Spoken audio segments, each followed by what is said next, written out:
Hey everyone, how's it going? In today's video, I want to show you guys how to draw a marshmallow peep bunny. Now to start off with this, we're going to begin right here in about the middle of our paper, and I'm going to start by making a little curved line like this. Now, I'm going to leave some space, and I'm going to do the same thing on this side. Just draw a little curved line, and it's going to look like a pair of parentheses. The next step is we want to make the body. Now, to draw the body, you're just going to start here and you're going to make a line that's going to curve down and then come back up here. So I'm just going to draw a line. It's just going to kind of curve down, and then I'm just going to bring it right back up to here. It's going to look a little bit like the start of a snowman. Now we want to add the famous ears. So you're going to start here and you're going to draw a line that's going to go up and then it's going to come down right to about the middle point.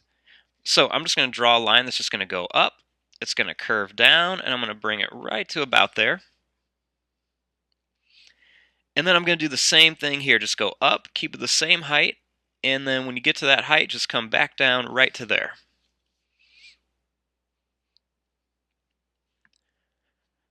Now, we want to make the little face.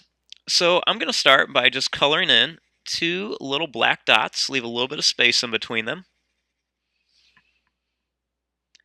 And then I'm going to color in a little oval like this right here for the nose.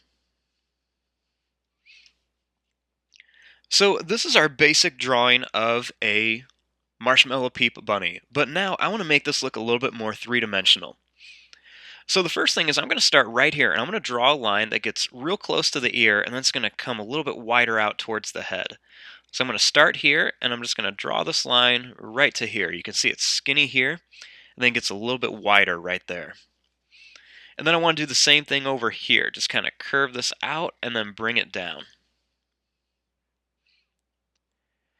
Now, I'm going to do the same thing over here on the head. So I'm going to start right here and I'm just going to curve it out and then bring it right to here. And then same thing, just start real close, curve it out, and then bring it right to there. Now, for the body, it's going to be a little bit different. So I'm going to start here and I'm just going to draw a line that's going to curve down and then it's going to come up to here. So I'm going to start here, just kind of curve it down, kind of come around, and then bring it right up to here, run right into the bunny. And that kind of gives it a little bit more of a three-dimensional effect to your little peep. You could have left it the original way or do this just to kind of add a little bit of detail. But there you go. I'm going to fast forward and start coloring this. Thanks for watching. Hope you guys enjoyed.